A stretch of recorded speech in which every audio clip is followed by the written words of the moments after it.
good morning everyone. Welcome to the March 7th Board of Public Works and Safety. We are streaming the meeting live on City Madison YouTube channel. We're also recording it. Roll call please. Evelyn. Here. Courtney. Here. Carlo. Here. Alright, board, you had an opportunity to look at the minutes from the February 22nd meeting. So I'll entertain a motion to approve those minutes. Mayor, I'll make a motion that we approve the minutes for the February 22nd, 2022 meeting. Second David's motion. Alright, any discussion? All in favor, please say aye. Aye. All opposed, thank you. Brian is here, no adjustments? Correct. Alright, moving on, we had a few things with regards to unfinished business that was tabled from the last meeting. Madison Regatta and Roostertail Festival, I think we're still working on an operational plan with them. I don't see any representatives here from that organization. Street closure request for Madison Ribberfest 5K Ribberrun and Madison Ribberfest Barbecue and Blues Festival.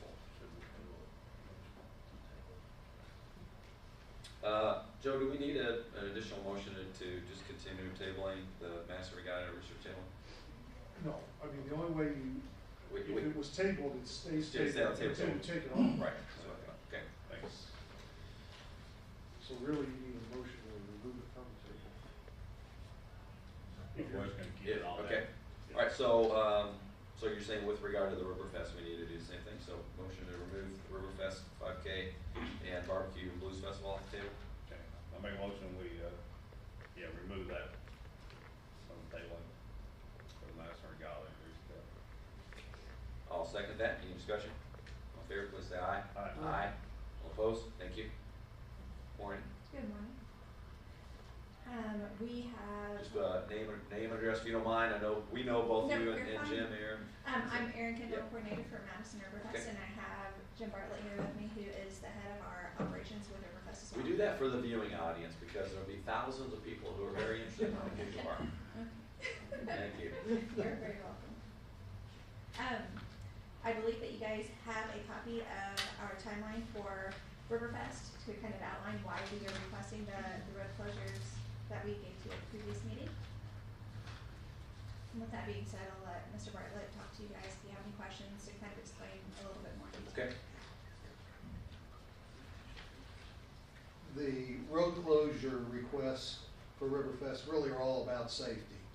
And in the early portion of the week, it's strictly about safety for the workers that are putting things together, as well as safety for motorists who might be driving the streets in the general vicinity.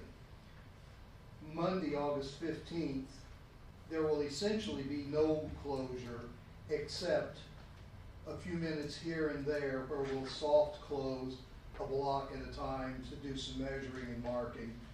Those will be short term and literally on an as needed basis if we've got folks working in that particular block. That'll primarily be on Vaughn Drive in front of the park. Tuesday things get a little bit more hectic because we're getting tents delivered and those are being set up in the street on Vaughn Drive, as well as in the parking area on First Street north of the park. So those areas will have to be closed while the workers are working in that area. Both days, there may be a need to close some areas if there's city workers putting out barricades and whatnot. But again, those would be short term on Monday. Tuesday, and again, we're talking strictly around the park, around Bicentennial Park. As up through Tuesday, there will be no work done on Vaughn Drive, either to the east or to the west of Bicentennial Park. Okay. We'll also have trailers delivered on Tuesday. So once again, that's work in the street, and so we've got to protect our workers. Wednesday, once again, Vaughn Drive will be closed in front of Bicentennial Park because we will have workers in the street. They'll be putting up lights, they'll be putting up signage, a variety of types of work that will require them to be in the street, and once again, we've got to deal with the safety issue.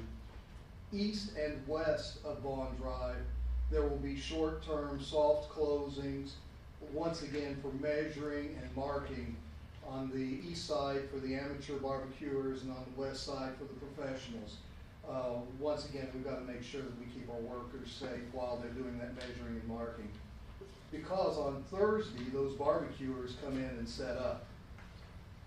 And obviously, we'll have to have those areas closed on Thursday. The barbecuers are exclusively working in the street. And so, I'm sorry, I got off on that. That's actually Friday that the barbecuers are coming in. Thursday, once again, and Thursday is the measuring and marking for the barbecuers. I'm sorry, I got off by a day there. We have additional equipment being delivered on Thursday in front of Bicentennial Park. Friday is when the barbecuers are arriving, so all of those streets will essentially be hard closed while the barbecuers are setting up in the street and beginning to do their work, doing their cooking and whatnot. Obviously, the street in front of Bicentennial Park will be hard closed. The street on First Street above, north of Bicentennial Park will not have to be hard closed because the area that we'll have workers in will be fenced off. And that's that tented area on the parking area just immediately north of Bicentennial Park. So First Street will essentially be able to remain open. Central will be closed, but it'll be a soft close on Friday for musicians to be able to come down Central. We'll have parking area marked off. I don't believe this is on your timeline, but we will have what parking area reserved for the residents on Central to be able to park on the north side of Bicentennial on that east end where we will not have tents and will not be fenced off. Saturday, once again, these areas will be hard closed with the exception of Vaughn Drive east of the park.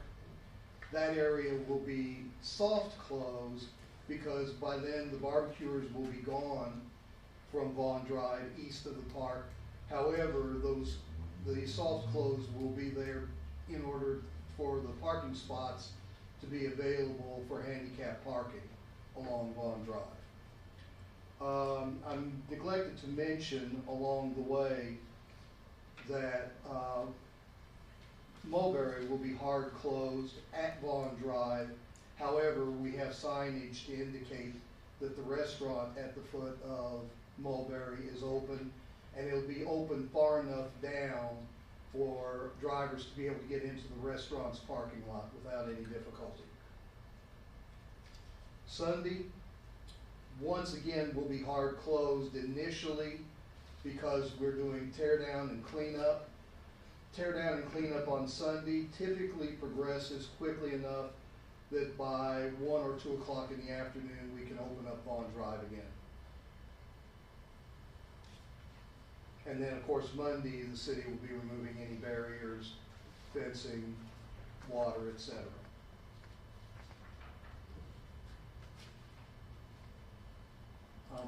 Open to questions or concerns.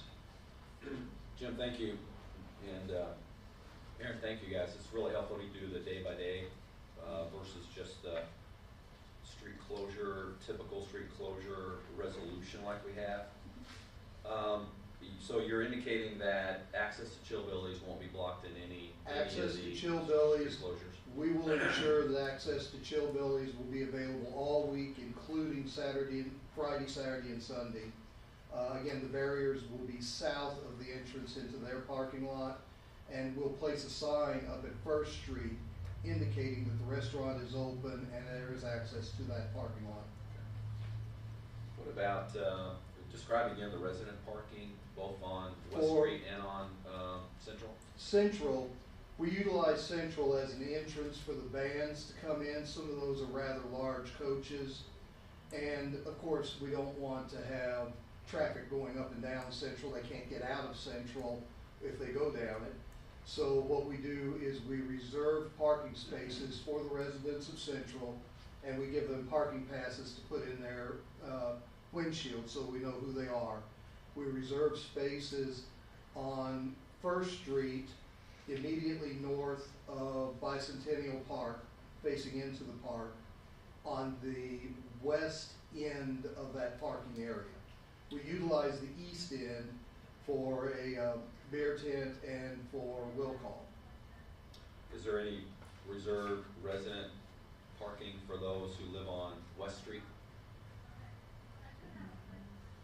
We haven't, that's not been an issue. Okay. And frankly, West Street is a soft close, so, you know, they can get in and out of there, down as far as the entrance to the apartments. I don't believe there's any residents south of the apartments. Oh, they can get in, even through the weekend? Even through the weekend, they'll be able to get into the apartments. It's a soft close. Okay. I thought that, so entrance into the festival on Friday and Saturday is from where then? All right, so entrance into the festival, there is an entrance on West Street midway between north and south of the park. Okay. That's a convenience entrance only for people who already have their wristbands. It's just a security guard that as they walk in, they pull the wristband and off they go. So there'll be a security guard, I'm sorry? will be a security guard there at that. There'll be a area. security guard at that gate. The primary entrance has always been at Vaughn Street and west, and of course that area is hard closed. Okay. That tends to get backed up with pedestrians, and so we want to ensure that the pedestrians are in no risk there whatsoever.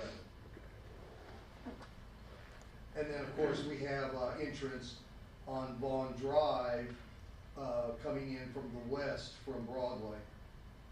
So there was a need for an emergency vehicle, that's the way they should come in. Actually, they come in on West Street.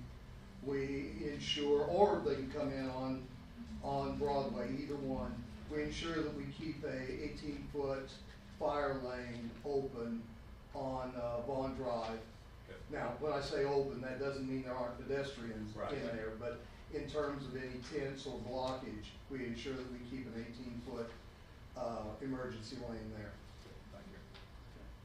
Well, I appreciate the work on this. I know at the last meeting, because of this and Regatta and they're two of the larger festivals we have, we wanted to start developing operational plans so that we could get a more complete picture. Hannah Fagan has taken an opportunity to start crafting that, so we may incorporate the information you have here into that plan. But the 4 or 5 areas that we wanted to cover was the schedule, you know, exactly when you're going to be closing the streets and holding the festival. You've done that here. Required city services, so you've listed here concrete barriers and the sawhorse type barriers and fencing. Public safety, which would be police, EMS, fire.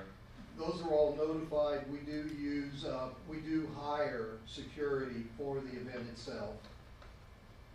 So we're not relying exclusively on police department for security. Now, admittedly, most of our hired security are off-duty police officers. I can't think of anybody better to do that job than off-duty police officers. They know how to deal with the crowd. They know how to deal with our citizens in Madison. They just do a good job.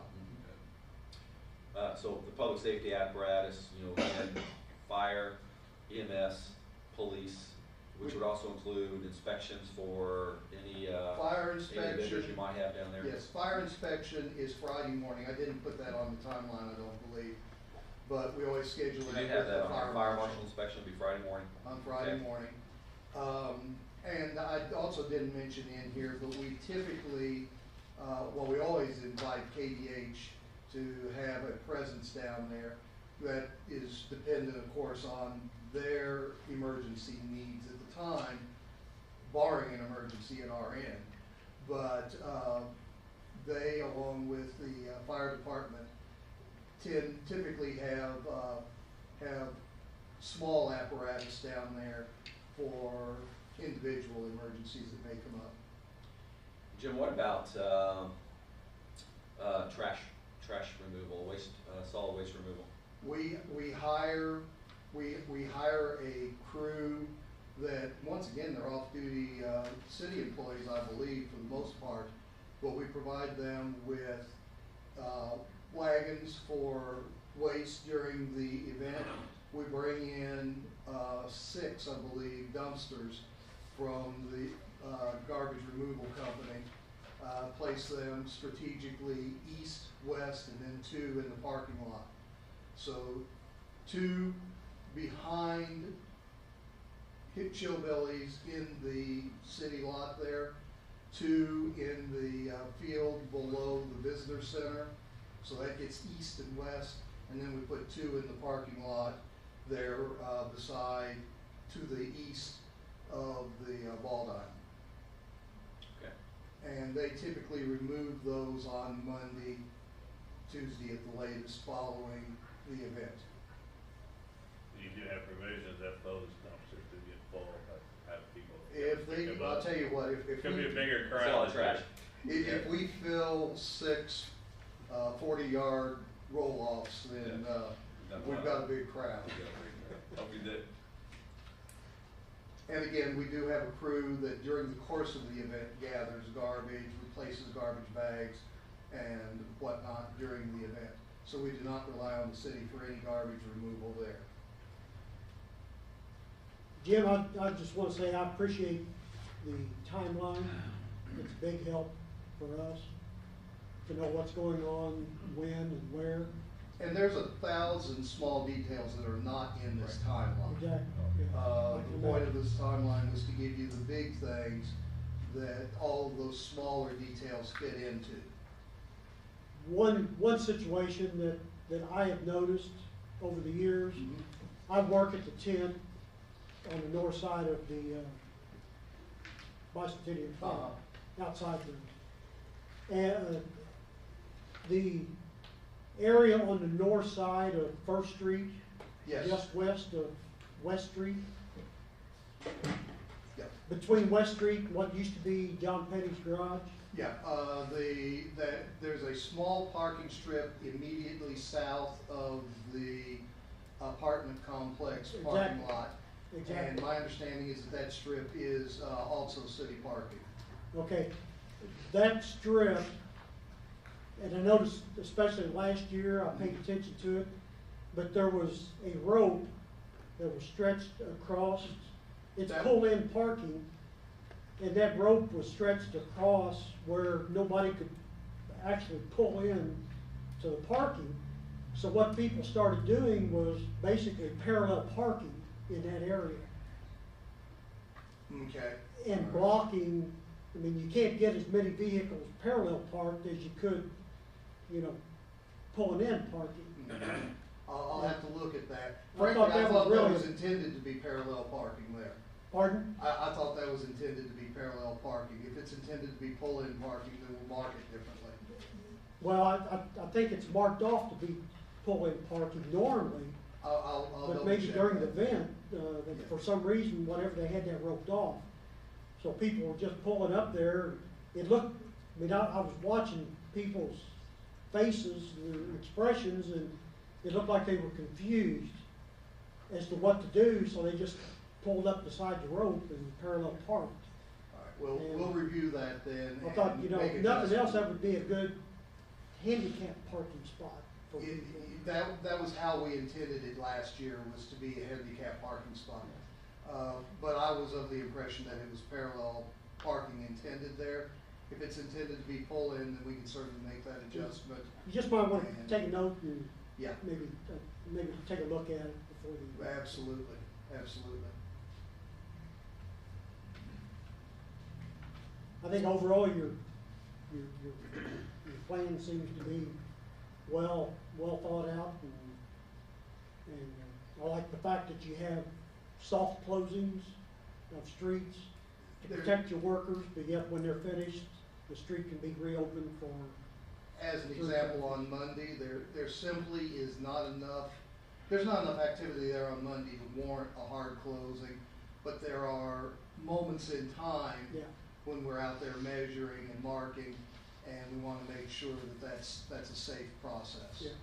But those are very few on Monday. Tuesday's a different story, but Monday, There may still be some questions that our staff would ask after this as we really start incorporating this into the type of plan that we're looking for. This is very thoughtful, so we really appreciate that. Can I ask, are there any plans to block out the view shed of the park? I'm sorry? Is there any plans to block out the view shed of the park No. with regards to the fencing that's You're, gonna be- you're referring to the black fabric that was wrapped around the Yeah. park at a festival a few years Yeah, ago? right. No, there's no intention to do Okay, that. okay, good. And in reference to that, Get back to that. have you noticed any problem or any situation where people don't pay to come to the festival, but yet come down to listen to the free Hang out a little music? bit. There are some folks who, live in the area that do take advantage of the opportunity to listen to the music and, for lack of a better word, party outside of the footprint. My belief is that the majority of them actually buy wristbands to support the event, but stay outside of the footprint, because their home and their refrigerator is right there, their bathroom's right there. So, they have a lot of advantages. Just being 20 foot happenstance from that the they house. live. But it's my belief that a large majority of them do purchase wristbands to support the event. They understand that without the wristband sales, we can't have the event. So that's important to us. But yes, there are a large number of folks that gather outside the fence. I want to add to that really quick. We do try to take into consideration that we do understand that this could be seen as an inconvenience, having this big festival right next to their house, shifting their parking and everything. So that's kind of our back and forth that, we don't want to block them out and let them enjoy the event as well as much as they can. Yep, thanks for that. Thank you, yeah, I think it makes sense here. Have you, going back to that, with maybe the people that come down and listen to the music without attending them, have you had any problems with unruliness or anything where maybe security has had to be called or step in, or? We don't tend to have security issues outside of the fenced area, but in all fairness, our security is concentrating on the area inside the fence. Right. The truth of the matter is, we really rely on those homeowners who have guests in to police themselves. Yeah. Well, I'm not referring to the homeowners. But I'm just talking about maybe people that Who- might come who are in gathered. on the north side of Mhm. the park, or, across from the residents. Once again, On Western or something. our security's primary concern is what's going on inside the fence. Certainly, they're well aware that if there's a situation outside the fence that they deem necessary to intervene in, that's what we want them to do. Once again, safety is number one. But their primary concern is inside the fence. Jim, may I ask you one more question? What's the purpose of closing or having control over Fireman's Park? Do I have Fireman's Park on here? It's on the resolution, which is, just for the record, this is resolution 16-2022 that was assigned the number last week before we tabled it. It says Fireman's Park. Item 6. I think that's overflow for the backyard barbecue area where we have the amateurs out. Because they're along Bond Drive, but sometimes they overflow up into that area. Okay. I appreciate it. Okay.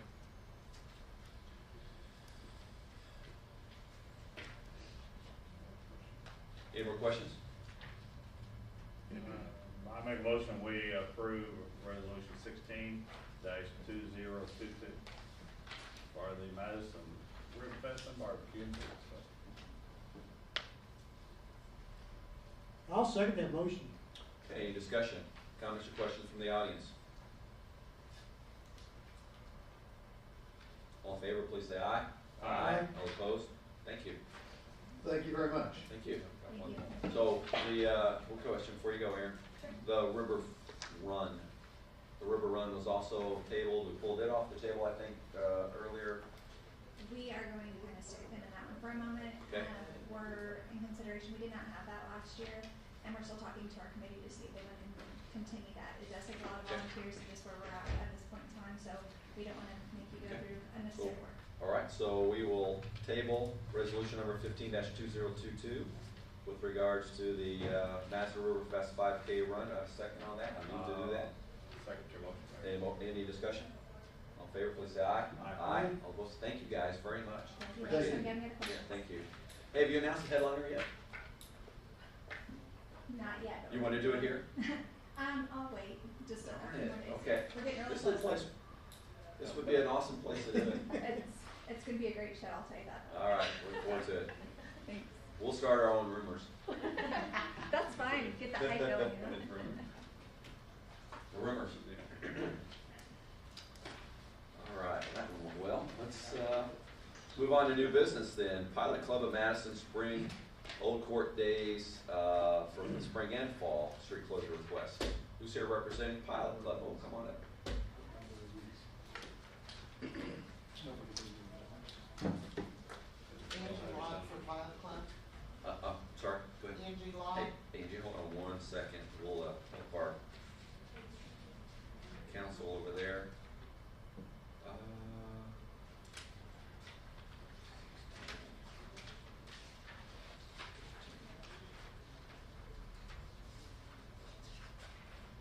I believe that is 17. Did we pass any resolutions at council meeting after this? Because they're all, it's all one. I thought they started all over. No, I'm not sure. Let's just do 20. How about that? And Q. Is that all right? Yes. Okay. All right, we're gonna do resolution number 20-2022 and resolution 21-2022. And these are both a resolution of the Board of Public Works and Safety of the City of Madison, Indiana regarding the street closing for the 2022 Spring Old Court Days and 2022 Fall Old Court Days. Whereas there has been a request filed by Angela E. Russell on behalf of the Pilot Club of the City of Madison, Indiana for said club in connection with its Old Court Days to be held from May 27, 2022 through May 29, 2022 and September 23, 2022 and through September 25, 2022. Now therefore be it resolved by the Board of Public Works and Safety of the City of Madison, Indiana, that the following parking lots and sidewalks shall be closed from 6 p.m. on Thursday, May 26, 2022 and through 4 p.m. on Sunday, May 29th, and at those same times on Thursday, September 22nd, 2022, and Sunday through September 25th, 2022. And that is 2nd Street from Jefferson Street to Walnut Street, the city parking lot located at Jefferson Street and 2nd Street, the sidewalks and parking spaces abutting the east side of Jefferson Street from 1st Street north to Main Street, the sidewalk and parking spaces abutting the south side of Main Street between Jefferson Street and Walnut Street, and the parking spaces and the alley on the south side of the courthouse. Good morning, Angie. How you doing? Good. Tell us a little bit about this. And it sounds like it's going to be the same footprint as you guys have used probably for the last 20 years Or better. or more. Yeah, same as, we've experienced smaller crowds in recent years, especially in the last couple of years. So we're hoping that it'll start picking up a little bit. With that question, that's the reason I was asking, do you need the city parking lot at Jefferson and 2nd? Yes, because that's the only area that there's electricity and water for food vendors. Okay, so that's where your food vendors. I know that last year, of course, you know, we had everything going on, there's a lot of open area on Jefferson Street. Yeah. So, okay, so that's because of the utilities.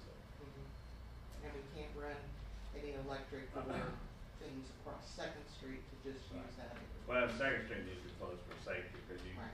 don't want people going to the food. Oh, believe me, we have vendors that wanna be on Jefferson and Second sure. and sell food, and we say, no, it's a safety issue. Or the exposure to it for those folks.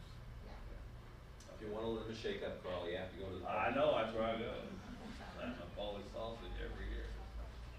Well, and again, we don't have control of the ones there by Lidl's, Right. business. So that's- Those are his private folk that come in, so it's just parking lot on. Any additional comments or questions? I know the last few years, before the pandemic, hit, but the size of the festival has shrank from what it used to be, unfortunately. I was just wondering what your response from vendors has been this year going into your spring festival. And it seemed like interest has picked up, or is it too early to tell, or? It's probably, spring is always a smaller show because it's not piggybacked onto Chautauqua, which our fall show is. But it's still down from way earlier days, and we're in dire need of food vendors, because there were none last year, or just some kettle corn and lemon shake-ups. Yeah. I think we got one food vendor at the end, so we're out beating the streets trying to get a couple of food vendors in there, because that was a big thing on at the end of each of the shows, we do a survey and then assess and readjust based on vendor comments and stuff. I was just wondering what your response from, maybe not necessarily the food vendors, but the other exhibitors. Oh, they all want Are they wanting, maybe some that haven't been here for the last couple of years, or 3 or 4 years, or are they anxious to I come mean, back? we've got a or- pretty good base, but the whole craft thing is a dying breed. I mean, personal opinion is a Yeah. dying breed. The internet and those kind of sales Yeah. are much easier and much more utilized than doll clothes and things like that often get sold there. But it's still a nice time. The vendors, again, on their survey parts, they wanna be where they wanna be, and they wanna not so many spaces in between vendors, and, we've probably got 50 going in, which isn't bad for a spring coming off of a COVID year. So you're saying that the vendors want to be closer together? And not we spread give them out? that opportunity when they sign in, if there are open spaces that they wanna switch to, then we put them there to help with their foot traffic and their business. So, it's probably maybe down, since I'm the data geek on there, maybe 10 to 20% from pre-COVID years for the fall, or for the spring right now. But we haven't done a whole lot of advertising other than our website and, people that signed up in the fall for the spring. We always try and get them to sign up early. Well, good luck, I hope you. Yeah, well, like Like the to see you vendors get back going in, earlier. we have a very small club as well, which we, right now, or for the last 5 years, Scott County Pilot Club has really stepped up and assisted, or we probably wouldn't have been able to do what we do now. So it's still on the bubble as to what the future holds, but we're optimistic. Good luck. Thank you. I'd like to move that we approve both resolutions 20 and, is it 20 and 21? 20 and 21-2022. I'll second the mayor's motion. Any discussion? Comments or questions from the audience? All in favor, please say aye. Aye. All opposed? Andy, thank you. Thank you you. for bringing this back. Okay, moving on, Madison Main Street Farmers Market, we have 2 requests for street closures. This is, resolution number 22-22. Resolution of Board of Public Works and Safety of the City of Madison, Indiana regarding the 2022 Farmers Market. Whereas there's been a request filed by Gina Johnson on behalf of the Madison Main Street Program for a street and sidewalk closing for said group in connection with the Farmers Market to be held every Sunday, May 7th, 2022 through September 17th, 2022. Now therefore be it resolved by the Board of Public Works and Safety of the City of Madison, Indiana, that the following street and sidewalks shall be closed from 7 a.m. to 1 p.m. every Saturday from May 7th, 2022 through September 17th, 2022. That being the southbound and northbound lanes of Broadway Street from the north side of Main Street to the south side of 3rd Street. The sidewalk on the north side of Main Street between Main Street and 408 Broadway Street. If you want, I can go ahead and do the other one. Yes, please. Fingers for it here. And that is resolution number 23-2022, resolution of the Board of Public Works and Safety of the City of Madison area regarding the street closing for the Chautauqua Weekend Farmers Market. So all of the above is the same. This is for Farmers Market to be held on Saturday, September 24th, 2022, here in Madison, Chautauqua. And they would ask that the following streets and sidewalks be closed from 7 a.m. to 3 p.m. on Saturday, September 24th, 2022. The southbound and northbound lane of Broadway Street and the north side of Main Street to the south side of 3rd Street, and the sidewalk on the north side of Main Street between Main Street and 408 Broadway Street. Good morning. For the record, Good you want to morning. introduce yourself? Yes, I'm Gina Johnson. I'm the market manager for the Madison Farmers Market. And the only, Gina, welcome. The only difference between these two really is on the second one is just an extended closing because of Chautauqua Weekend. Yes, so this last year, our vendors approached me as we got close to Chautauqua Weekend. They wanted to see what it would be like, if it would be worth it to extend hours. So I contacted the streets department who said we could just go to the very end of our closure if we cleaned up quickly, which we did, but our vendors wanted more.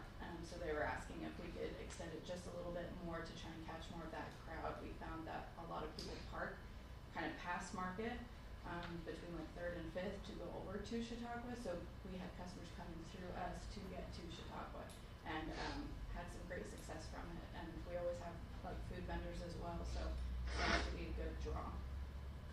You don't have any weddings or anything scheduled there? So School we or- don't currently, but I will say last year we had a couple, and I don't know if it's this committee that we need to talk to about it, but we would just like to be contacted if someone wants to use that space. We were able to work with everyone that I know of. I was hired in the middle of May last year, and so I think there were 2 weddings that I knew of. One we weren't given heads up on. They showed up, but we were able to make it work. We helped them carry their chairs in, so we didn't have vehicles within market for safety of our vendors and customers. The other one we did have heads up.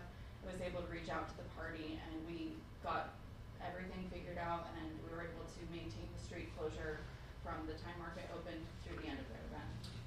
I was provided a master schedule because I wanted to make sure we didn't have any conflicts, but I think I left it in my office, unfortunately.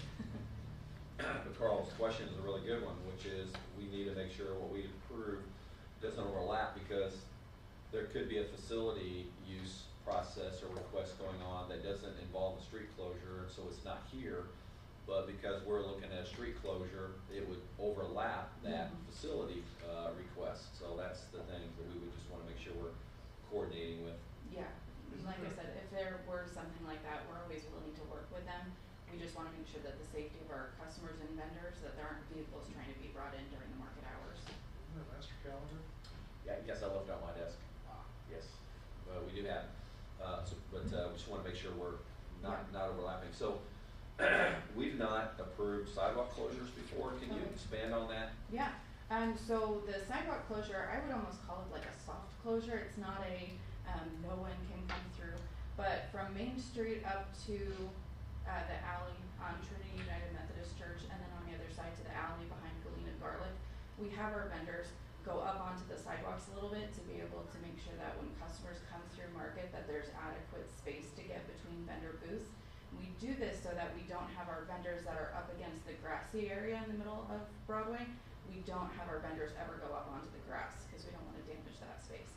So instead, we have sometimes our vendors will go up onto the sidewalks a little bit. So that's why I put that into the closure. Okay, so, 408 Broadway, is that, I believe that's Galena. that's Galena? Yeah. Okay, is that, but you would want both sides? So yeah, we would want both sides. So up to the alley behind Trinity United Methodist Church on Broadway. We don't go past that. We don't Okay. have vendors on the sidewalks past that. And you don't go east or west on Main Street? No. You're really still talking about We just are this, just- the square footprint, which would include the or the sidewalks and the street? Correct. Okay. Anyone outside that space is not a market vendor. Okay. I make a motion to approve resolution 22 and 23, for the, farmer's market, 2022. I'll second Carl's motion. Okay, any discussion? Comments or questions from the audience? All in favor, please say aye. Aye. All opposed? Jan, thank you. Thank you. Last weekend was great, wasn't it, over there? 275 people based on my counter, and I know I missed some because of the interview. So. Yeah, But of course, it's gonna be 29 degrees this weekend, so it's good. we'll try and be as lively. Keep up the good work. Thank you. All right, moving on with fun stuff. Trinity, free concert and fish fry, and trunk or treat. This is Good morning. resolution number 24-2022, resolution of Board of Public Works and Safety of the City of Madison, Indiana, regarding the street closing for Trinity United Methodist Church's free concert and fish fry. Whereas there has been a request by Doug Walker on behalf of Trinity United Methodist Church for a street closing in connection with the church's free concert and fish fry to be held May 13th, 2022. Now therefore be it resolved by the Board of Public Works and Safety of the City of Madison, Indiana, that both lanes of Broadway Street running north and south between Main Street and 3rd Street shall be closed from 4 p.m. to 9 p.m. on Friday, May 13th, 2022. And the other is obviously for the same organization. It's resolution number 25-2022, and it's to be held for the trunk or treat event for children to be held on Sunday, October 30th, 2022. And they're requesting that the northbound, both lanes of Broadway Street running north and south between Main Street and 3rd Street should be closed from 2 p.m. to 7 p.m. on Sunday, October 30th, 2022. Good morning. Introduce yourself, please, for the audience here. Reverend Doug Walker. Welcome back. Thank you. These are both great events that the church puts on. Thank you. We Yes. appreciate that. Yes, thank you.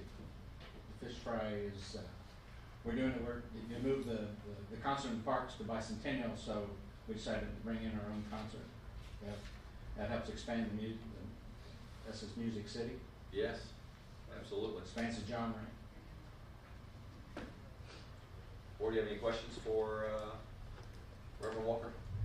No, good events committee. I'll move that we approve resolutions 24 and 25 for the Trinity Church's free concert and fish fry, as well as the annual trunk or treat event. Second the mayor's motion. Any discussion? Comments or questions from the audience? All in favor, please say aye. Aye. Aye. All opposed? None? Thank you very much. That Thank was you. easy, wasn't it? Yeah, may I make a comment? Yes, you may. With the park? So for these events, I went to the Parks Department and reserved the park. And then we also do Sunday morning services there. Again, reserved at the park, so to get the green space reserved, you talk to them. Yeah. I don't There's a facility thing going on with parks as a park, and then there's a street closure. Yeah, but she was worried about the weddings. Yeah. I'm sorry, you were worried about what? The wedding. weddings, that might be Oh, taking weddings. place. Yeah. Yes. Maybe Yes. we need to reach out to them as You well. just Yeah. reserve. Yep. I don't know if that's a proper channel, but that's how we do it. Okay, Okay? thank you. Thank you very much. Thank you. All right, now we'll move to PACE application for 887 Vine Street. Morning, Nicole. Good morning, well, afternoon now. It's Oh, it after is, yes. 12. 12:15. Yes. So one case, final for you for 887 Vine Street. This is, Greg and Shirley Howard. They've, taken down this building, Fine. which was of great benefit to that area of the community, I believe. But they've done it all according to their pace, grant agreement, so they're asking for the full disbursement of, $3,542. They came in under budget. Which is great. Fantastic. There's a camper down there, is that theirs? I don't believe so, Oh, but I I can think check that's on the that. neighbor's Yeah. camper, I didn't know if they were using temporary, I don't think so, at least not that I know of. kind of noticed a lot was just like I did. Yeah. Thank you. I'll move that we approve the PACE application for Greg and Shirley Howard to be funded in the amount of, is this amount correct, $3,542? Yes. I'll second that motion. Any discussion? Comments or questions? All in favor, please say aye. Aye. All opposed? Thank you, Nicole. Thank you. That was easy. And Chief Wallace, we have a couple things from you, sir. Good afternoon. Good afternoon, Board. We'll start off with, the Board is okay with the handicap parking space request. We do have one at 1211 West Main. The only issue is there is one at 1207 West Main, but I don't believe that is no longer being used by the original applicant. I've attempted to make contact with those folks there several times by leaving messages, have had no response.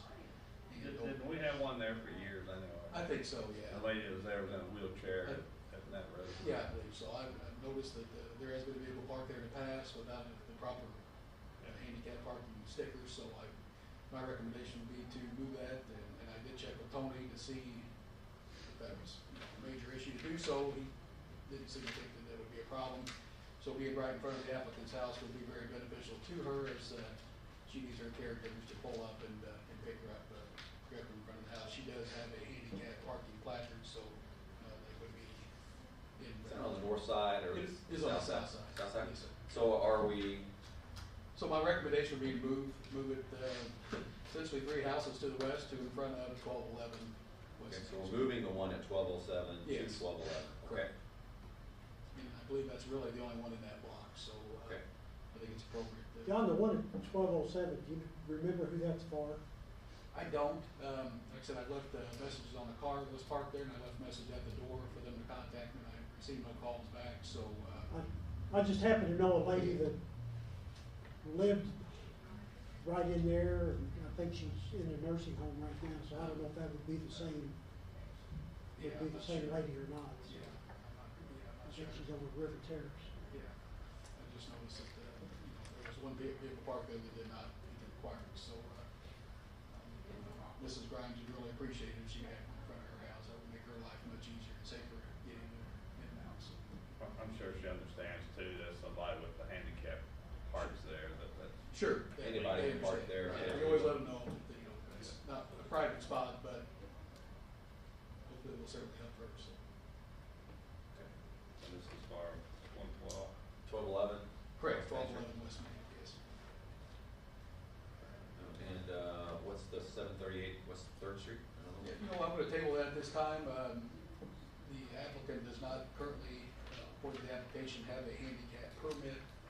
So, I'm gonna suggest that obviously they take that measure, before we approve it. And another reason being is that there is one at 730, West Third that is being used by the applicant. So, with several parking places or whatever, Okay. that would really tie up, 2 handicap parking spots with really in a 4 Sure. or 5 parking spot area, so. So do we need a resolution to designate these specific parking spots, or is it okay to just have it codified in the minutes? Go ahead and take action if we need to. It's been frankly a while since we've Yeah. done one. And, I think we have had written resolutions in the past. Dave, you might be able to help. Thought we had done them in a resolution format before. So if you want to go ahead and approve them, and then we can do the Do you know, written. do you recall? A resolution. We can approve it today and then sign it, and then have the Sign it for the next resolution at meeting. the next meeting. Okay. I noticed, John, that, at 738, you say you want to table that. I did notice that they had a wheelchair ramp. Yes. Yeah, I'll reach back out to that applicant again to see if indeed she does now have the handicap parking space. we could revisit that at a next meeting, should she have that in place. I make a motion to approve the handicap parking application for 1211 West Main. I'll second that motion. Any discussion? Comments or questions? All in favor, please say aye. Aye. All opposed? Thank you. Thank you, Chief. Thank you. Just for the record, I mean, we are removing them as well. We do monitor them. There is one in the 300 block of West Third that will be removed. So Okay. we do try to keep track the best we can. Not just put it in the mouth, but remove them when they're no longer needed. So The 10-minute parking on Main. yeah, 10-minute parking in front of the Horse Bakery. It's my understanding with the conversation with Gina, who I try to work with on all these. Does a very good job of keeping me up to date on what's going on. It may be several years, at least before he comes back, if ever, opening that business back up.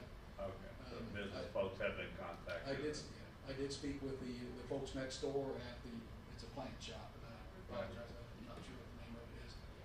Spoke to a young lady who was working in there and let her know, that we may be removing that she was somewhat indifferent, didn't really concern her any.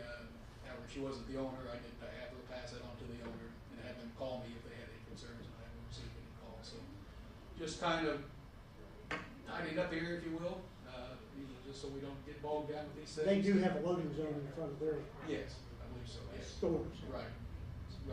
So that would be a recommendation, just to have that removed. I don't know if that's something the board approve, or we just go ahead and do that, but it's been passed by the board. We can leave it there, but like I said, just trying to tidy up the areas as best we can. Go ahead and remove it if that's your recommendation. We'll follow the same suit as we did for the handicap parking space application and take action on it here.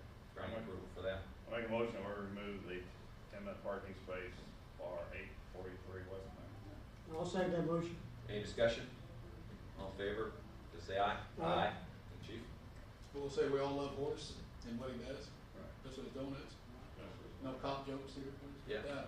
We do like the donuts, but if he, moves back and opens that back up, I'm not sure that's something I can revisit. Revisit. Hopefully sooner rather than later. Hopefully Yeah, sooner rather than absolutely. later. Yes, sir. Last order of business is SOP number 35, but basically it's our field training officer program. It's just basically doing some tidying up. As with this administration came in, we did a complete overhaul of our SOPs, and we continue to try to modify them and make them as good as we possibly can. Some of it on that first page, just some word changing to make more sense. I think it initially said to improve the application process. Well, they've already been hired, so it's really to improve the hiring and training process of the new officers. So there's a few word changes, but really it's just kind of cleaning up the verbiage a little bit. Right. The main change would be an addition on page 4, under phase 3. And it basically said the chief may allow newly hired officers to bypass or expedite the FTO process if they have previous law enforcement experience and display the qualities necessary to meet the Madison Police Department's FTO program standards. So we have several officers or several applicants, and we have given an additional offer of employment to an officer who was formerly here and has been at another department for several years and is coming back to us. We're very excited about that. Obviously, he doesn't need field training, but we just wanted some verbiage in our field training program to allow the chief to now and in the future to waive those field training hours should we deem it necessary. And obviously, with this young man and several others that will likely come to us with law enforcement experience, would not need the entire field training program, or may not need it at all. So that just gives the department the option now and in the future to waive that or expedite that should we get transfers with law enforcement experience. Chief, is it safe to say that regardless of the experience or prior history of a newly hired officer with MPD, that there's still a probationary period? Does that still apply? That would still apply, yes, that is correct. And what you're saying here is you would essentially customize the field training for the experience of the officer being hired, and that may mean you can waive it or reduce it, correct? Correct. Okay. That's correct. But you have the flexibility of doing that. Yes. We're not saying we're gonna unilaterally Right. waive field training, but Oh, you'll take absolutely it on a not. case-by-case basis Yeah. with regards to the experience of the officer. Once a new officer graduates from the academy, they're essentially, I would say halfway through their training, because then they have another extensive 6 or 8 weeks with our field training Yep. officers, and aren't put out on the streets on their own until we feel confident and comfortable with their ability to perform as a law enforcement officer. So this would just, this wouldn't do anybody any good to put an experienced 6 or 8 year veteran back to a field training Right. program. Some will come to us that we feel may need a week or 2 to become acclimated to our ways and we do things here. So we'll leave that expedite in there. But John, after the academy, after someone graduates from the academy, what does the field training entail? it covers really all aspects of law enforcement. There's several, I think there's 5 or 6 different phases they'll go through. Where they'll start out with observing the experienced officer, and then they'll actually start engaging people, and then the final phase is the field training officer will actually ride with them in plain clothes. So when they go on calls, the first person, the complainant, whoever comes to the officer in field training to handle. So there's various different stages they have to graduate through until they ultimately pass the final stage. And then they're ready to go out on their own. And then they're ready to go out. So that's for a newly hired That's for newly hired with no law enforcement. with no experience. Correct. So what you're saying is, you hire a police officer that's been through the academy, that's been a police officer Yes. somewhere else or Sure. here in the county or something. So then they can bypass Right. All or some of it. So whatever. we'll evaluate each one. Evaluate and Yeah. determine, so. Right, on their confidence and their ability. Some may need a week or 2 with our field training officers, and this gentleman we're getting ready to hire is not going to, I'm sure it's not going to need any. So it just gives us that flexibility to waive some of it or all of it, Yeah. depending on what they need or their abilities at that time. So. It'll be done on a case-by-case basis. Correct. Yeah. Lateral transfers such as that, I mean, it's a huge benefit. We don't spend a year training a police officer. They come to us fully trained, and this administration's helped us tremendously on recruiting them with incentives. And right now, or do you ever need them, because it's really competitive to get applicants for police officers. So that's really helped us tremendously. So we appreciate that. And then the final one's an addition on, I think, second or third to the last page. Number 17 was added, and that would be the removal of a field training officer. And we just added his or her inability to provide proper instruction. So if we have a field training officer that we feel is not getting the job done, that just would allow us to remove them for inability to communicate well or whatever the problem may be with the new hire. Allow us to remove them from a field training officer position. That would be it. Any comments or questions? I'll move that we approve the recommended changes to SOP 35 with regard to field training. I'll second the mayor's motion. Any discussion? Comments or questions? All in favor, please say aye. Aye. Aye. All opposed? Chief, thank you. Keep up the good job. I will point out, That's you guys everywhere. our traffic division, 101 citations issued in February by the traffic division. I'm sure that's a department record. And 231 warnings written. So they are paying huge dividends. We see our semis. Some days are very, very limited. It seems like some we have several, but they're out doing a good job. So Keep up the good work. Yeah. It's noticeable. Yeah, I've noticed the crackdown on the semis. Yes. It's just unbelievable. We give them instructions on where to go and how to change their GPS and what to look for. So we'll get there. They're being advised. They're being advised. So, Yeah, they will. good, Yes. okay. Thank you. Thank you. Keep up the good work. Thank you. We'll take a recess for 1 minute. I'll be right, 2 minutes. I'll be right back. Grab something from office.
All right, thank you. Brian, talk about the engagement agreement with Sherman Barber and,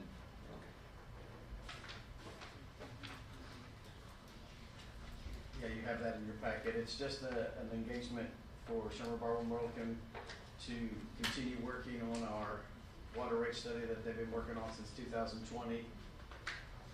They just want to make it official.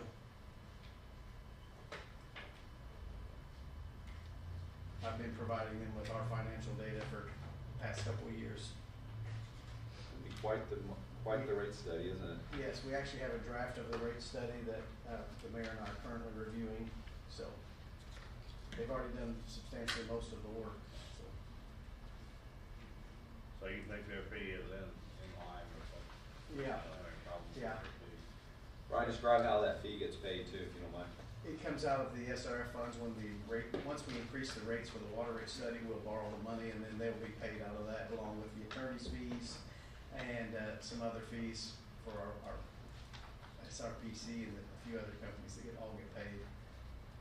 And we'll actually get refunded, because we've been, as you know, the notice to proceed, we went ahead and started doing some of the work with the contract.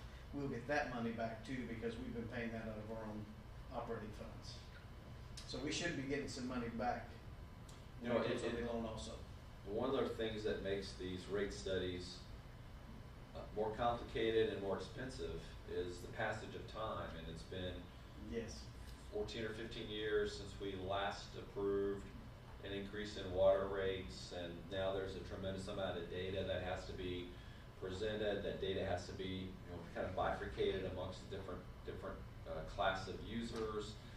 There's a capital plan that has to be incorporated into that, so we can figure out how much we have to recover through depreciation or invest over the next cycle.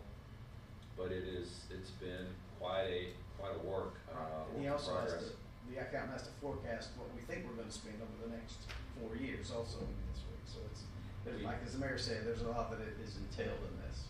Well, and this will eventually get distilled down into coming before the board and through city council for a rate ordinance, but we also need to work at the state level with regards to the frequency and the methodology in which we can increase our rates, because the process now kind of really supports delays and delays and delays, because we can't increase our water rates without a detailed water rate study. And so you had the passage of time like we just did, and a third of our water rates that were approved back in 2000 and when was it, 2011? 2008, for example, a third of those rates evaporated just because of the cumulative impact from inflation. And so we've got to do a better job of dealing with our changing cost structure more frequently than every decade and a half. That's why this is more complicated and more expensive and takes longer. I make a motion, we approve the engagement agreement with Sherman Barber and Moore. I'll second that. Any discussion? Comments or questions? All in favor, please say aye. Aye. All opposed, and we'll just add the caveat of authorizing the mayor to execute the document. Thank you. Okay, next up will be an overview of our clean drinking water project from Commonwealth Engineering. This is Rob Belucci from Commonwealth. Good morning, Rob. Hi. Thank you guys for having me down. Welcome. Rob Belucci with Commonwealth. I've been here before to talk to you folks about the water project. Kind of similar to the rates, we've been at it now for a couple of years. Okay, so step number one was to write a planning report, which we've done. Okay. The mayor seemed a bit surprised that it was over 900 pages, but that's about par for the course. We worked with the city staff and identified various things throughout your water utility, both on the supply and storage and distribution system and treatment. And all those things are culminated into this report. And what we've gleaned from that now is a recommended project that we've identified. Part of why we're going through the rate study is to support capital improvements, similar to your rates. Your water utility's been a little bit neglected. You've got a lot of aged infrastructure on a lot of your water lines, and some of your wells go back to the early 50s. Okay, so we've reached the end of its useful life on many levels, and that, along with ongoing headaches that utility staff has with respect to main breaks and repairs, dealing with undersized mains which impact pressure on a negative level, and just being able to reliably provide safe drinking water for your customers. That's what we're all working toward. So previously, you guys had authorized us to start on preliminary design and doing fieldwork survey, which we about got that wrapped up. Since the last time you've seen me, we've had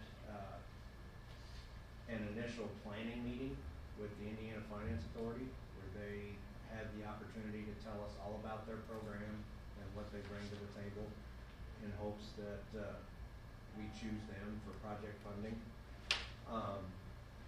In support of that initial meeting, we have a public meeting that's required for the funding application. That is actually going to happen tomorrow night at your council meeting. And then we also have a couple of resolutions that are going to be presented, it looks like flavored on this agenda.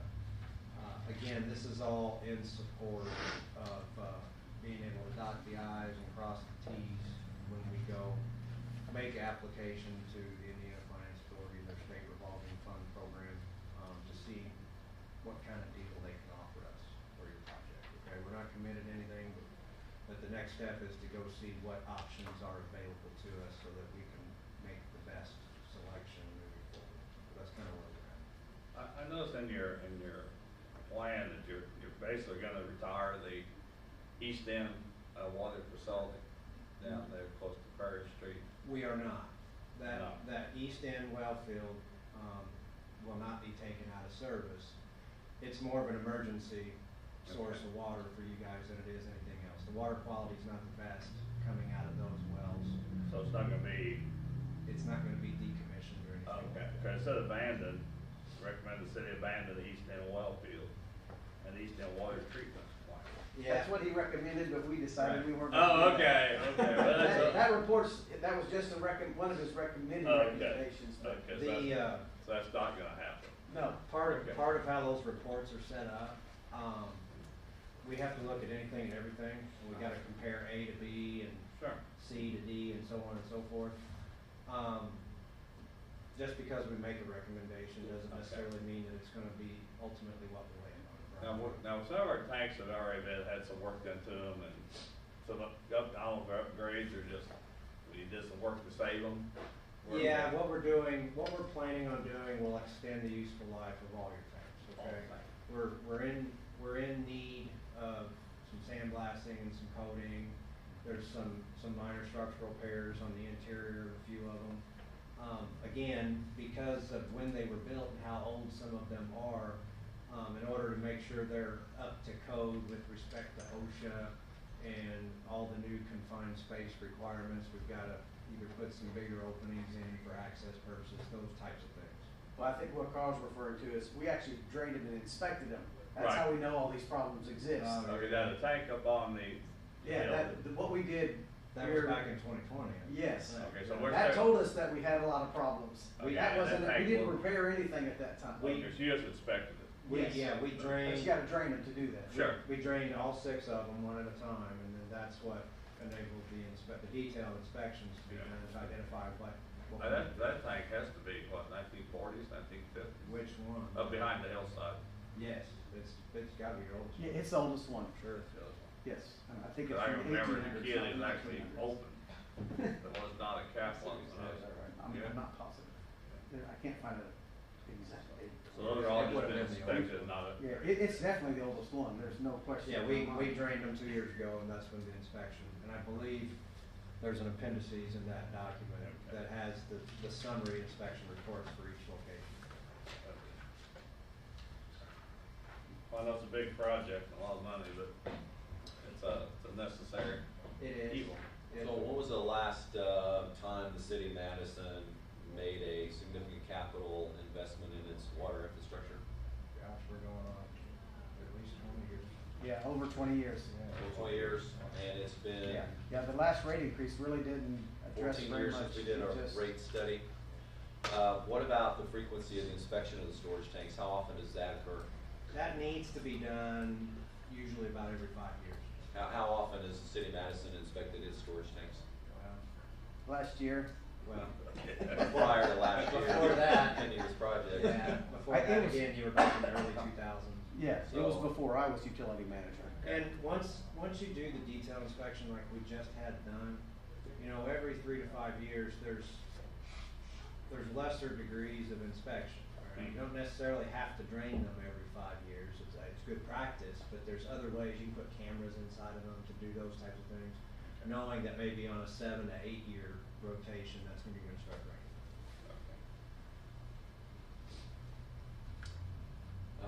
So this project, after 20 years of not making any significant capital investments, going to include storage tank improvements for all of our tanks, water distribution system improvements, which you've identified, and that's approximately, you say around 20 some odd thousand linear feet, including It's what's involved in the water distribution system improvements besides water lines, Rob? We've got some undersized water mains, and we've got some water mains that are constructed of materials that really aren't good practice to maintain. We've got a lot of old cast iron lines. You've also got some asbestos cement pipe, okay? And we're moving away from those, 50 years ago, that was readily available material. We're moving away, What we're planning on doing is replacing those with PVC pipe, plastic pipe. Some of these are because of age and material. Some of these are just because they're undersized. Again, good practice is we don't put fire hydrants on water lines that are smaller than 6-inch diameter because you just can't generate enough water that you need in an emergency event. We've got several areas where we got 4-inch mains and some are even smaller than that. So everything that we've identified, we've worked with Brian's group to kind of prioritize and rank, and these are the high priority areas that we landed on. So you got water mains. At the same time, we're also going to address isolation valves so that they can reliably isolate sections within the utility. If they ever had to get in there and repair a break without having to have an extensive outage for a large number of customers. And then also replacing fire hydrants because, again, we've identified that you've got a significant number of hydrants in your system that are either low producing from a volume standpoint or they just don't work. And I think you guys go through and you paint them black or some portion of them get painted black as a warning to the fire department before they go hook onto them. I know in this one block, there's one hydrant, and I'm in the fire department like David is, there's one that we don't use because it does have low flow. So we know that in our SOP, so we'll always go to the other hydrant. So what we're gonna try to do is address those, okay, and try to get some of those replaced with good functioning hydrants that you guys can rely on when the time comes. Good. And then beyond that, we're gonna do some work at some of your treatment plants, just upgrade the chemical feed equipment. And then, we're also looking at how we can improve operation and maintenance costs, reduce your operation and maintenance costs. And we can do that by putting some high efficiency drives on some of your well pumps and your booster pumps, just to reduce your overall operating costs as part of this. Will the customer metering generally fall where the lines are being replaced? No, not necessarily. The The reason city's I- already started a program. The reason I'm bringing that up is because we're gonna be doing a lot of construction. And, when we do meter replacements, that also affects our roads. We have our roads tore up all over town. Well, most meter replacements don't affect our roads. That's only if they have to have a new tap into the service line. They have to be new service line. Generally, our meter replacement now is existing in their meter pit. They take out the old one, put in a new one, it does affect it. The new service lines, that's a whole different thing. That's usually only for new services. Yeah, what, the areas that we're putting new water line, new main lines in, we'll have to put new service connections to reconnect everybody, because we're gonna get them off the old lines and into the new ones. So it's gonna be easier to isolate Yes. in different areas, like when you have a leak. And Instead on those- of interrupting 200 customers, you may only get down to say 25. And we won't take the old lines out of service until the new lines are tested and they pass their bacteriological sampling, and then we can start hooking customers up. Disconnect them from the old, reconnect them to the new. Yeah, ideally, the time to service a customer's out is very short. Right. Right. Because we're leaving the old main intact and installing a new main next to it. Now, if I change out a lot of pipes during a problem, you may not get the brown water effect that you get today sometimes. The brown water is caused by iron and manganese Right. and calcium. You're never gonna get rid of that because it's in the water as you pump it up out of the ground. So it's not, nothing to do with Has these nothing to do with- pipes or anything like that. Well, it accumulates in the It pipes. does, Yeah. and But- there are some areas that would be included in this project where we're gonna loop the system, okay? So we can get away from dead end lines, put a loop in and allow the water to move throughout the Settlement. system and Right. keep that stuff from Yeah. settling out, absolutely. The dead end lines are what he's referring to is where you build up sediment. And that's why you get it. Some people who live on a dead end line, they'll get a lot more sediment. And we have a lot of dead end lines, but sometimes you just can't avoid that. We're, like you said, we're gonna try to loop what we can to avoid that, but Okay. Thank you. So these are a lot of things that are gonna be discussed tomorrow night, just giving everybody else kind of the update and overview on why we're doing what we're doing and how we got here and where we're at and what needs to be done next.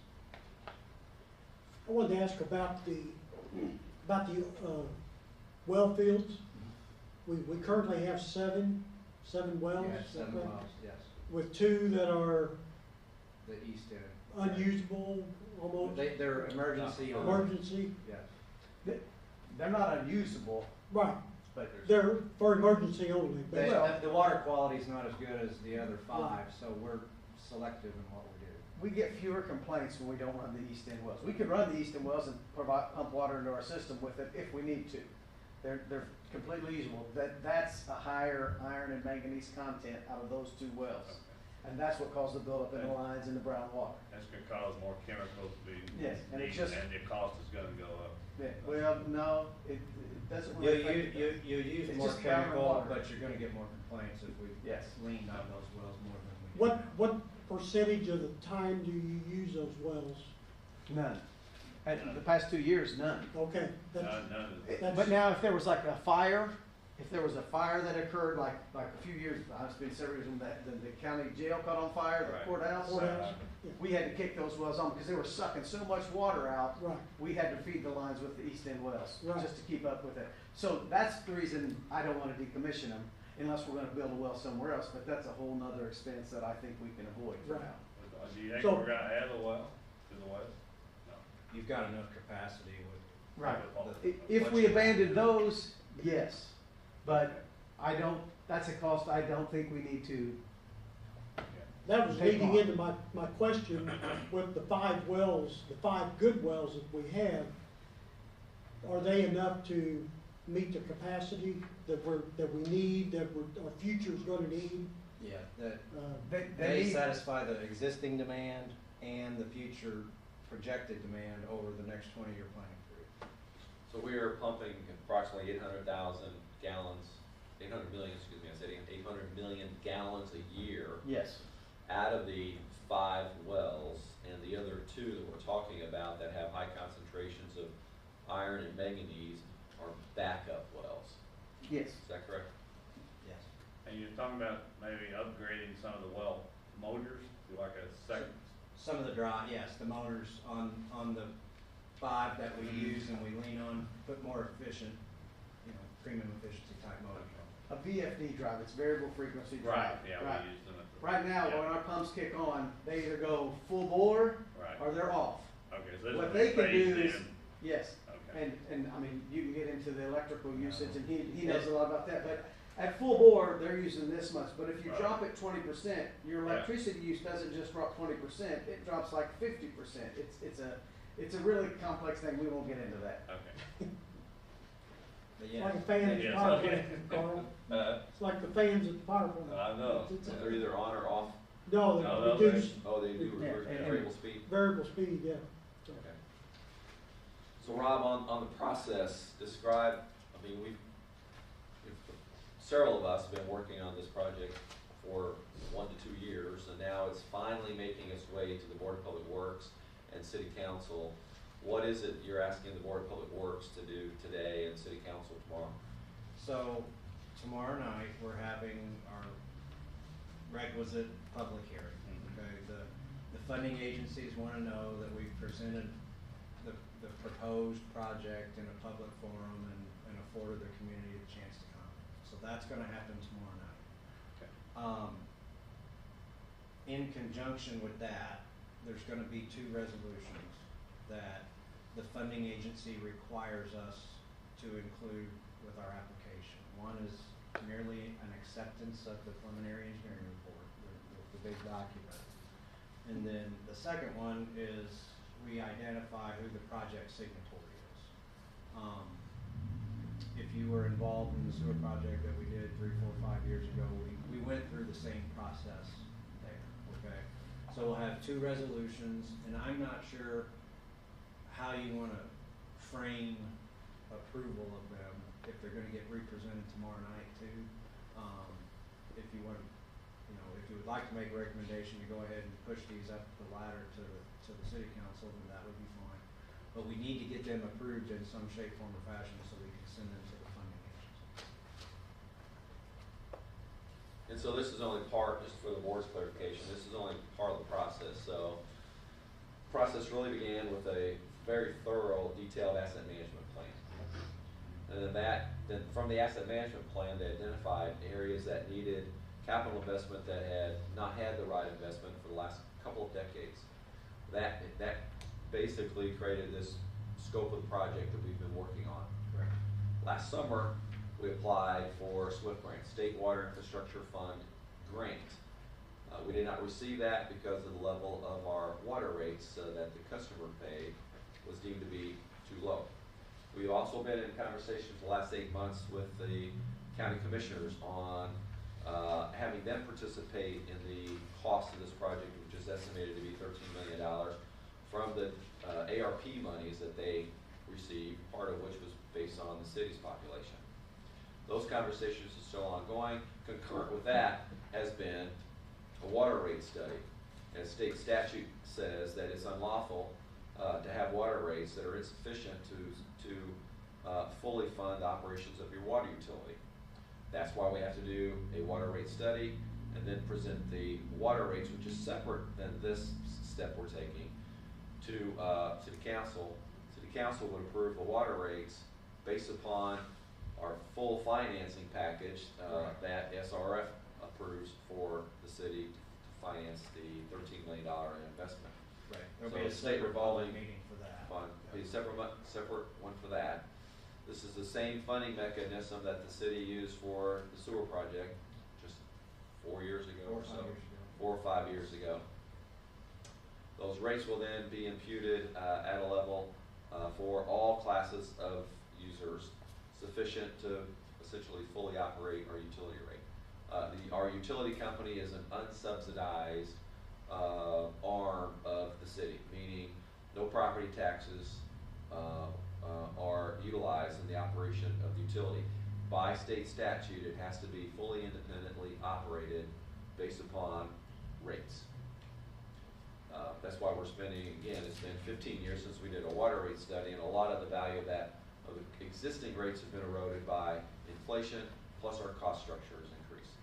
So today what we're doing is asking the board to make a recommendation to City Council to pass a resolution accepting the preliminary engineering report and authorizing the mayor to act as the representative for the city in executing all the documentations for any future SRF financing. Is that correct?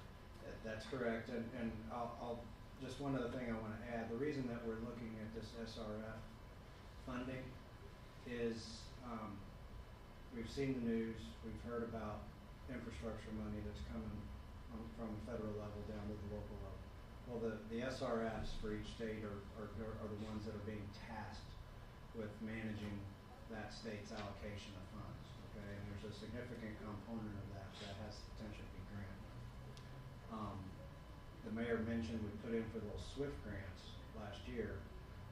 We'll automatically be eligible and be given consideration for their round 2 program, which also falls again this year. So we believe that focusing on SRF funding positions us to get the best deal possible, and there's a lot of moving parts that go into it, and there's a lot of hoops and a lot of steps that we gotta follow, and these are the initial steps. But, you know, we're cautiously optimistic that we'll get a funding package that is acceptable to the city and really works well for what our needs are.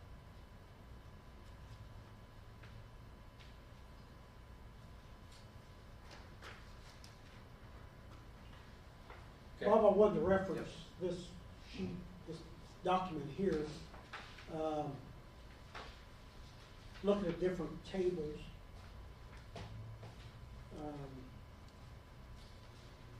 I guess page ES8 is the total estimated construction cost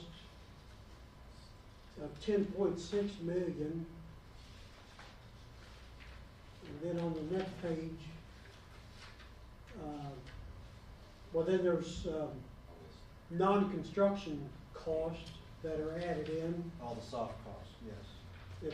That brings the total to $12.3 million. Oh, that page, okay. And then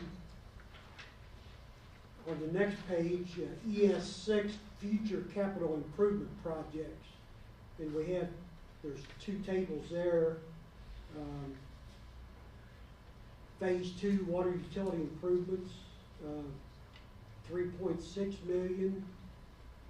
And then the next is phase 3 water utility improvements of 4.6 million. So, can you kind of, are we looking at the 12.6 million right now? Your proposed project is the $12.3 or $12.4 million project. Those are the high priority areas that we ultimately focused on. As the mayor mentioned, when we got started on this initiative, we started with a holistic asset management evaluation of your water utility infrastructure assets, and then that transitioned into this planning document that we assembled to help get your project funded. In that document, we had looked at anything and everything, okay? So we did look at additional distribution system work and maybe additional supply work or additional storage tank work. But after we had a chance to sit down and review everything that we identified with the utility staff, we ultimately landed on this phase 1, $12.3 million, knowing that these other things are in your report 5 years from now. If you decide you're in a position where you can do more work on your utility, it's already been described, so it wouldn't take much to get that thing updated with current financial information to go pursue funding for these future phases as well, because they're already in there, and that's why it's set up the way it is. So a lot of the legwork's already been done for Yes. these future projects. Correct. That is absolutely correct. Theoretically, which would make those future projects a little cheaper in the non-construction phase of the project. Theoretically, yes. Particularly if you do them sooner than later. That is correct.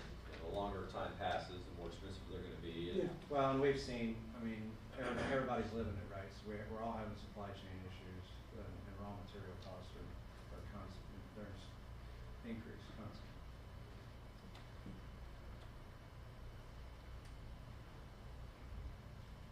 So we're looking for a motion to approve the recommendation to City Council, the 2 resolutions with regard to accepting the PER and the signatory authorization. I will make that motion. Mayor, I'll second that motion. Any discussion? Comments or questions? All in favor, please say aye. Aye. Aye. All opposed? Thank you. Where's Thank the you. resolution numbers? City council? City Yes, Council. Yeah, that will, Yep. the real approval comes to city. Yes. That's what I thought. We just wanted to since the Yes. Board of Public Works Get and your Safety. support. Board of Public Works and Safety supervises the water and sewer utility, the police department, fire apparatus, and so it was appropriate to start here. Limited notice to proceed, Brian?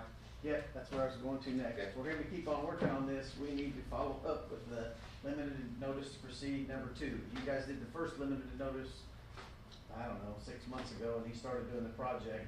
Now we've got most of that done, we need to continue on with the next steps. And that's why we need another limited notice to proceed. We're basically breaking it apart. We don't usually do this. Usually we get the funding and just approve everything. So, this limited notice to proceed would actually get us through the bidding phase, so we would actually have bids in hand. And one of the things that we talked about with SRF when we had our initial kickoff meeting was they're gonna want us to identify what quarter of their fiscal year that we plan, or what month, I think it was a month, that they want us to project when we're gonna close. So this keeps things moving along. This authorizes us to go get permits. It authorizes us to do soil borings, finalize design. Again, it actually takes it all the way through the bidding phase so that we'll, when all said and done, we'll have bids in hand and be ready to close on our project. When do we anticipate starting construction? Starting? but actually- Approximately. Yeah, I would say mid to late fall, early October maybe this year, it just depends. So- There's usually a 60 to 90 day gap from the time you get bids in hand before you're executing contracts and these guys are ordering materials and ready to show up. So, you know, we have been targeting all along being able to bid this thing late summer, early fall, so then that puts us into the fourth quarter of this year at the earliest, I would think, before we're looking at executing construction contracts. But a product of the construction start is we have to go through city council with the rate study, get approval, 3 meetings, and, you know, public hearings. We have a whole bunch of other stuff. So that start date is dependent upon everything goes through council. Bob, with your expertise in this field, what would be your best guess as a time frame from start to finish? Once we start actually construction on the project till completion? I think we had planned on about 14 months. Again, 5 years ago, 7 years ago, you're probably looking at a 12-month project. But what we're seeing, at least within the last 6-8 months, as far as delays associated with getting materials and so forth, I would expect from 14 months from the time we tell them to go to the time that Brian's getting beneficial use out of all the new facilities that have been constructed. And I think that's reasonable.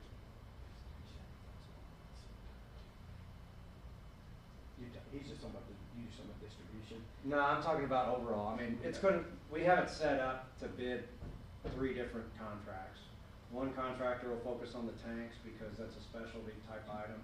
We don't wanna muddy the waters with a bunch of pipe guys trying to do tank rehab. Then you'll have the pipe piece will be bid as a standalone contract.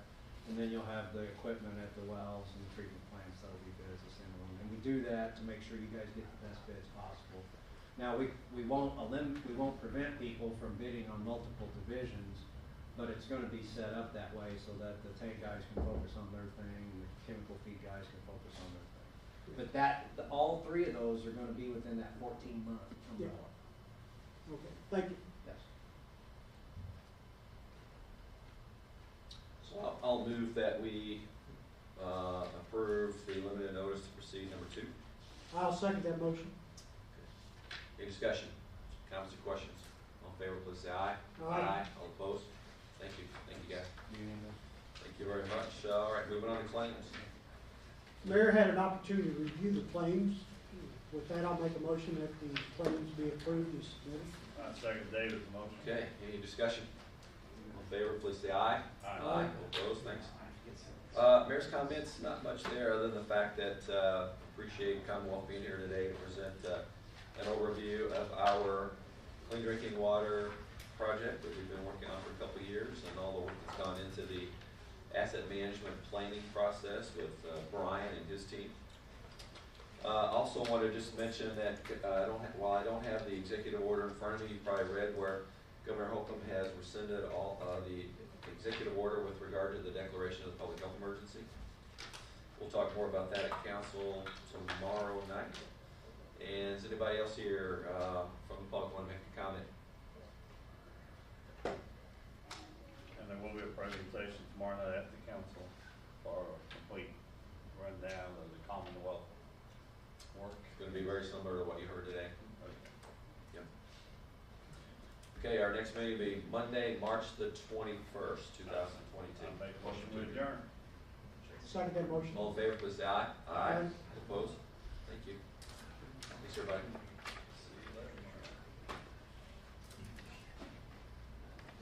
Well, Okay, well, how are you? how are you doing? Good. Those motions you made right before